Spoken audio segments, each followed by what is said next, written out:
Dios les bendiga rica y abundantemente. Esta es la tercera clase de discipulado de la Iglesia de Cristo Ministerio Internacional. Con ustedes la pastora Angie, quien les saluda y les bendice en esta hora rica y abundantemente. Bueno, vamos a seguir mirando lo que es el discipulado. Vamos a mirar en cada clase. Antes de empezar la clase, les voy dando unas características de los discípulos. Hoy vamos a ver que una de las características de los discípulos es que Jesús está por encima de todas las cosas. O sea, ya empezamos a colocar a Cristo en primera plana en nuestra vida, en prioridad en nuestras cosas. Ya tenemos a Cristo siempre ubicado, pidiéndole consulta al Señor, pidiéndole dirección a Dios, pidiéndole a nuestro Señor Jesucristo que nos ayude en todas las cosas. Eso es tenerlo en primer lugar a Él. Eso debe hacer un discípulo. Los discípulos de Jesús nunca hicieron nada sin consultarlo o porque Jesús se los pedía que hiciera. Entonces, asimismo nosotros con Jesús debemos tenerlo en cuenta en todas las cosas de nuestro diario vivir. Otra característica del discípulo: vive la palabra de Dios. Vive la palabra que Jesús nos enseñó, que nos ha enseñado. A medida que vamos estudiando y vamos creciendo, porque el discipulado es para las personas que recién están ingresando a los caminos del Señor o que de pronto llevan mucho tiempo, pero no se habían tomado el tiempo de formarse, el tiempo de dejar de que Dios verdaderamente hiciera de ellos un discípulo para que al final ellos también puedan hacer discípulos y cumplir la gran comisión. Entonces, el discípulo aprende a vivir cada palabra que Jesús le está enseñando, cada palabra que Dios nos está explicando, que nos está enseñando. Empezamos a ponerla en práctica. De eso se trata el discipulado, de que pongamos en práctica todo lo que estamos aprendiendo a través del discipulado, lo vamos poniendo en práctica y vamos viendo en el desarrollo de nuestra vida cómo vamos creciendo como cristianos, como hijos de Dios, como el Espíritu Santo de Dios cada día nos va dando más de su presencia, más de las cosas del Señor y nos produce más hambre y sed del conocimiento de la palabra del Señor. El discípulo ama a todos como Jesús los ama. Una de las características del discípulo es que tiene amor por las personas. No podemos decir que somos discípulos de Cristo y que odiamos o que tenemos resentimiento, no. Tenemos que caminar en el amor así como Cristo caminó con sus discípulos. Recuerdo que en una ocasión los discípulos le dijeron: mira, a estos andan en tu nombre orando, ¿qué hacemos? Pedimos que descienda fuego del cielo. Y el Señor, ¿qué les dijo? No, si no son contra mí, si no están conmigo, tampoco son contra mí, dejadlos. Y nosotros tenemos que aprender a tener amor por aquellas personas difíciles, amor por aquellas personas que no quieren caminar con el Señor, amor por aquellas personas que están perdidas, amor por aquellas personas que están pasando por dificultades, amor aún por nuestros enemigos. No es fácil. Pero para poder tener el amor de Cristo, lo que nosotros tenemos que hacer realmente es entregar nuestra vida totalmente a Él, rendirle nuestro corazón, y Él va a colocar de ese mismo amor que Él tenía en nuestro corazón para poder amar con el amor de Cristo. Otra característica: el discípulo lleva mucho fruto. Dice la palabra del Señor en Juan 15:8. En esto es glorificado mi Padre, en que llevéis mucho fruto y que seáis mis discípulos. Eso es lo que el Señor quiere, que todos sus discípulos lleven mucho, pero mucho fruto. ¿Cómo se lleva ese fruto? Pegados de la mano de Jesús. Apartados de Dios nada podemos hacer. Solamente con Jesús es que nosotros vamos a poder realmente llevar ese fruto que el Señor nos pide, que el Señor nos exige. ¿Cuáles son esos frutos, pastora? Son los frutos del Espíritu Santo, que los vamos a estar mirando en clases más adelante.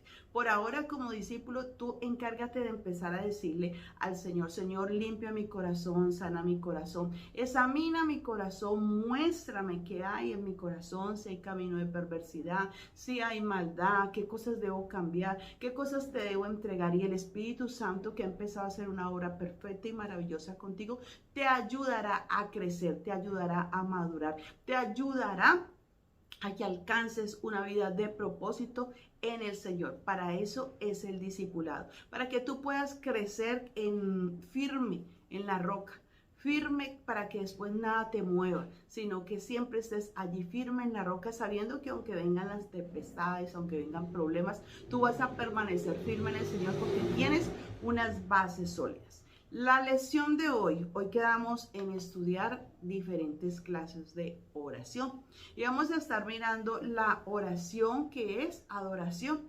Dice la palabra del Señor que Él busca verdaderos adoradores que le adoren en espíritu y en verdad. Eso está en Juan 4, 23 al 24. La adoración no es simplemente cantarle a Dios. La adoración no es simplemente levantar las manos para Dios. La adoración no es simple decirle palabras bonitas a Dios. La adoración incluye alabar, exaltar, honrar, obedecer y servir a Dios. Cuando tú vives una vida de adoración, donde alabas a Dios, ¿qué es alabar? El verbo alabar, su significado es dar elogios, es continuamente exaltar a alguien. Eso es alabar. Pero también dice exaltar. Nosotros debemos exaltar todo lo precioso que es Dios, todos los atributos de Dios. Tú debes conocer los atributos de Dios para decirle a Dios y exaltarlo con sus atributos. ¿Cómo se hace esto? Por ejemplo, tú con tu pareja, tú le saltas y le dices, ay, tan linda, tan lindo, ay, tan precioso, tan hermoso, y le dices los atributos que esa persona tiene, que tú ves. Asimismo exaltamos a Dios, diciéndole que Él es maravilloso, que Él es grande, que Él es poderoso, que Él es inmenso, que Él es omnipotente, que no hay nadie mayor que Él. De esa manera tú exaltas a Dios. Pero también dice que debemos honrarlo. ¿Cómo honrarlo? ¿Qué es honra? El respeto. Honra es que tú lo respetes, que tú lo trates a Él con respeto, que tú tengas de Él una honra grande, que te sientas orgulloso de tener el Dios que tienes, que te sientas tú de una manera sobrenaturalmente protegido, sobrenaturalmente que puedas decir, yo honro a Dios. ¿Y cómo puedes honrar a Dios? Obedeciendo la palabra que vas aprendiendo a través de este discipulado, a través de la palabra que escuchas cuando te congregas. Tú empiezas a obedecer a Dios. Cuando tú obedeces a Dios, cuando tú lees que la mentira es del diablo, entonces tú dices, no, yo no quiero tener nada del diablo, empiezas a renunciar a la mentira. Cuando tú te das cuenta que el andar en murmuraciones, que el andar en chismes, en contiendas, en pleitos, en iras, no agrada a Dios, entonces tú empiezas a decir, Señor, sácame esto del corazón porque yo quiero obedecerte. Y te aíslas. ¿De quién? De la gente chismosa, te apartas de la gente con la que de pronto antes te juntabas para criticar, para hacer cosas indebidas. Ya tú tienes temor de Dios y empiezas a obedecer la palabra y a vivir conforme Dios dice que nosotros debemos vivir. Eso es obedecer. Pero también dice que adoración es servir a Dios. Es como te lo decía la clase pasada. Tú le puedes decir al Señor, ¿en qué te puedo servir? Ir a donde tus pastores y decirle, yo quiero servir a Dios. Muéstrame en qué voy a servir al Señor, en qué puedo ser útil en la iglesia. Pero tú también puedes servir a Dios en tu trabajo, en tu universidad, en tu colegio. En donde tú estés, tú puedes servir a Dios. Dice que todo lo que hagamos, lo hagamos como para Dios. Así que si tú, todo lo que tú haces durante el día, tú lo haces para Dios, tú estás sirviendo a Dios, porque estás dando un gran y buen testimonio de Dios. Bueno, ¿por qué debemos adorar, pastora? Pues porque Dios está buscando esos verdaderos adoradores. Y si tú quieres ser encontrado por Dios, tienes que empezar a adorar. Porque Dios es digno de ser adorado. Esto está en Apocalipsis 4:11. Porque es un mandamiento. Dios dio una orden y cuando es una orden, es un mandamiento. Eso está en Mateo 4:10. Debemos adorar a Dios. Él es digno de adoración. ¿Para qué adorar, pastora, a Dios? Para exaltar a Dios. Ya lo leímos, lo dijimos ahorita, lo pueden leer en el Salmo 145:1. Para agradecer a Dios, para eso debes adorar y debemos adorar para agradecer a Dios por todo. Está en Primera de Timoteo 2, versículo 1. Para recibir fortaleza de Dios debemos adorar. Cuando tú empiezas a adorar, Cuando estás confundido, cuando estás estresado, cuando no sabes qué decisión tomar, cuando te sientes como oprimido, como que no te hallas, tú empiezas a adorar al Señor, empiezas a cantar a Dios y tú vas a ver cómo cambia la atmósfera, cómo se quita esa atmósfera pesada de tu vida y llega la presencia de Dios trayendo refrigerio a tu vida y quita toda esa carga espiritual. ¿Por qué? ¿Para qué adorar, pastora? En las debilidades espirituales, dice el Salmo 91 del 15 al 16, que en medio de mi debilidad yo debo adorar a Dios. Cuando tú sientes que estás siendo tentado por el pecado, cuando tú sientes que estás siendo seducido por cosas del mundo, tú adoras a Dios. Empieza a adorar a Dios y vas a ver que eso se va. Esos dardos del maligno se van, esos malos pensamientos se van. Todo eso se empieza a apartar. En el momento de la prueba, dice Hechos 16, 23 al 25, debemos adorar a Dios en el momento de la prueba. No solamente darle alabanza y adorarlo cuando todo va bien. En el momento de la prueba es donde debemos adorar a Dios. ¿Cómo adorar a Dios, pastora? Hay muchas maneras de adorar a Dios. Y vamos a mirar, el Salmo 95:1 nos enseña que debe ser con cánticos hacia el Señor. Otra manera de adorar a Dios es con voz de júbilo. Cuando tú te levantas en esa voz de alegría, de decirle cosas hermosas a Dios. Salmo 47:1. Con alegría se adora a Dios. Salmo 100, versículo 2. Levantando las manos. Primera de Timoteo 2:8. Con danza. Salmo 149:3. Aplaudiendo. Con Salmo 47:1. Cuando aplaudes al Señor, tú le estás dando adoración a Dios. Arrodillado, postrado. Salmo 95:6. Con instrumentos. Salmo 150. Sirviendo, Mateo 25, del 35 al 43. Cualidades de un adorador. Adora en espíritu, que es en espíritu, que es hacerlo de una manera unida al Espíritu Santo de Dios. Es hacerlo de una manera que sobrepasa el límite humano, en espíritu. En verdad, con la palabra de Dios, tú adoras a Dios con la verdad cuando citas la palabra de Dios. En santidad, Romanos 12:1. Con un corazón quebrantado, Salmo 51:17. En fe, Hebreos 10:22. Amén. Hay otra oración que es la oración intercesora.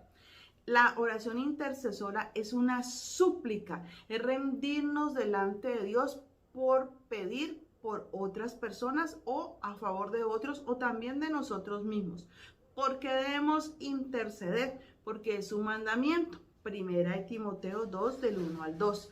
¿Para qué interceder? Para la salvación de la humanidad. Primera de Timoteo 2:4. Para que haya paz, nos dice la Biblia. Primera de Timoteo 2:2. Para la multiplicación de obreros en la iglesia. Hay que orar para que el Señor levante obreros, porque la cosecha es mucha, pero los obreros son pocos. Esto lo dice en Lucas 10:2. Debemos orar para que el reino de Dios sea establecido en la tierra. Mateo 6:10. Sanidad de las naciones. Segunda de Crónicas 7:14. Para ser liberados de los juicios de Dios. Ezequiel 22, del 30 al 31. Para protección y ayuda en diferentes situaciones. Juan 17:15. Mire, tremendo para ser liberado de los juicios de Dios. Lo que estamos viviendo ahora. Una pandemia, eso es parte de un juicio, eso es una palabra que ha sido ya dada, establecida por Dios, que tenía que pasar y que vienen más pandemias, más virus, más pestes, viene la humanidad, pero si oramos para ser librados de los juicios de Dios, Dios nos va a librar y no nos va a tocar. Tenemos la otra oración y la otra oración es de guerra espiritual. ¿Por qué debemos hacer guerra espiritual si Cristo ya nos dio la victoria en la cruz del Calvario? ¿Por qué? Porque el enemigo anda como león rugiente buscando a quien devorar. Si tú te paras en la roca y tú le crees a Dios de que Cristo lo venció, tú vas a poder reprender al enemigo y echarlo fuera. Él a veces cree que puede venir a estorbar lo que Dios ha plantado. Hay cosas que, bueno, la guerra espiritual. Tenemos un enemigo, un adversario que él no quiere que la obra de Dios se desarrolle. Él no quiere que las almas sean salvas. Él antes quiere que se pierdan. Y por eso debemos hacer guerra espiritual. Los que ya somos salvos, los que estamos siendo formados, los que somos discípulos, debemos orar y guerrear por aquellos que todavía no han dado el paso de fe, aquellos que no han recibido a Cristo en su corazón. La obligación de nosotros es hacer guerra para que el enemigo los suelte, para que las fuerzas del mal sean apartadas de nuestra familia que aún todavía no conocen al Señor. Entonces hay guerra entre los dos reinos, reino de Dios y reino de las tinieblas. Hay guerra y nosotros sabemos que la victoria es nuestra, pero de todas maneras nosotros tenemos que guerrear y hacerle frente al enemigo diciéndole, ya tú no tienes nada que hacer. ¿Por qué? Porque hay muchas bendiciones estancadas, porque el diablo quiere venir a estorbar la bendición de Dios. Y tú tienes que hacer guerra para quitar y apartar todo adversario de tu vida que quiere venir a estorbar la bendición de Dios para ti y quiere venir a estorbar el propósito de Dios con tu vida. Dice, ¿por qué esta guerra? Porque Satanás se convirtió en el enemigo de Dios y de los hijos de Dios. Isaías 14 del versículo 12 al versículo 15. Porque el propósito de Satanás es impedir que la obra de Dios se realice en cada ser humano. Eso está en Juan 10:10. Porque el propósito de Dios es que el ser humano sea libre de la esclavitud de Satanás. También está en Juan 10.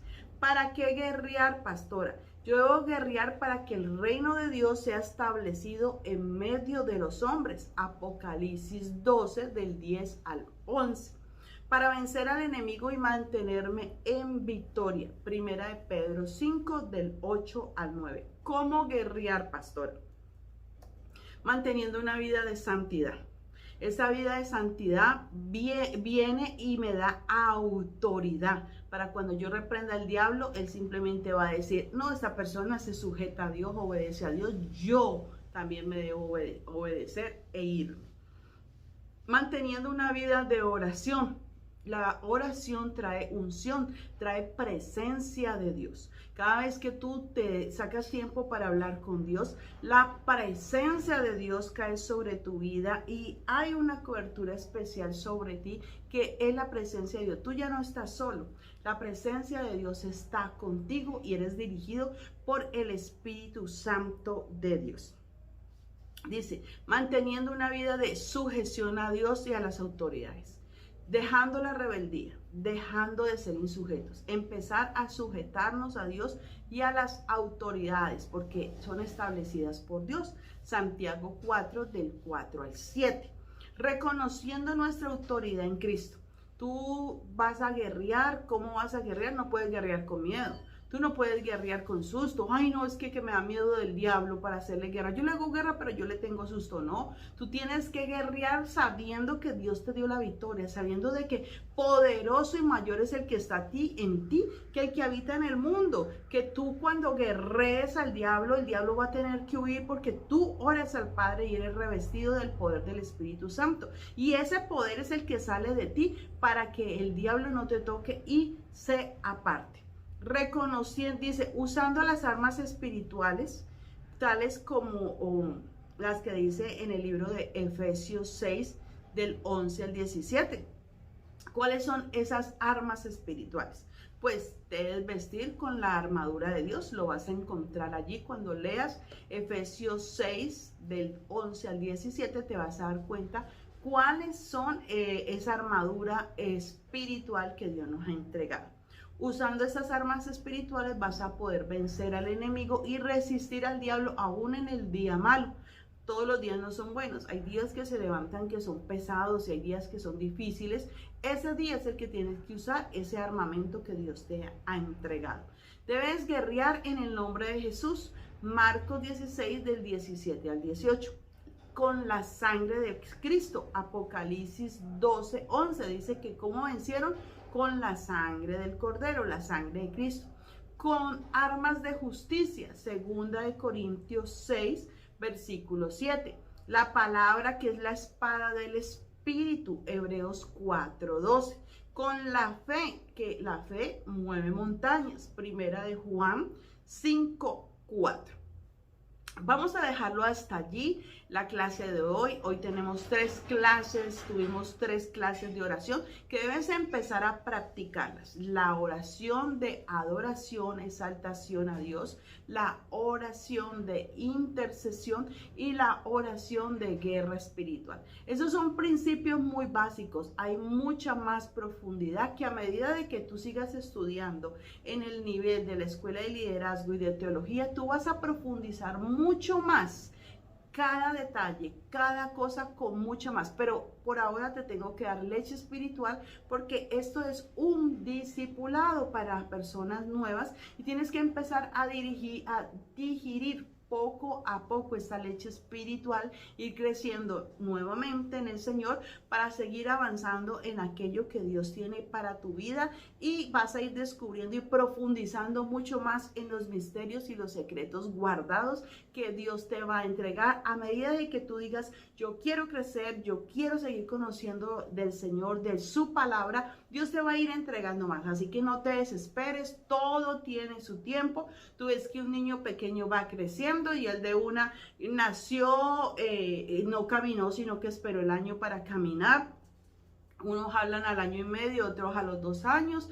Después sigue ya que el niño aprende a montar la bicicleta, que el niño ya aprende a hacer otras cosas, y ya así sucesivamente. También en la vida cristiana tú vas siendo ejercitado a medida de que tú te comprometas a ser un discípulo de Dios. El Espíritu del Señor te va a ir formando y va haciendo de ti un gran soldado, va haciendo de ti un gran varón, una gran varona del Señor, para servirle a Dios con excelencia. Lo importante es que tú empieces a ejercitar esto que estás aprendiendo. A continuación te enviaré la hoja de tarea de esta clase para que la desarrolles y me las envíes. Importante. Al finalizar las 10 clases, el discipulado son 10 clases. Al finalizar las 10 clases, a ti se te llegará tu diploma de que cursaste el discipulado y lo aprobaste. ¿Cuándo? Cuando tú me envíes todas las tareas, debo tener todas las tareas realizadas, a ti se te dará tu diploma de discípulo de Cristo. Así que bendiciones. Una vez más les bendigo en el nombre de Cristo Jesús. Declaro que esta palabra es de vida, de poder para ti, y que cada día el Espíritu Santo de Dios hace esa obra perfecta y maravillosa en tu vida. Que este nuevo comienzo en Cristo para ti es definitivo, y que este nuevo comienzo en Cristo para ti es de muchas, muchas bendiciones, y vas a ser un discípulo que va a llevar muchísimo fruto. Dios te bendiga rica y abundantemente. Bendiciones.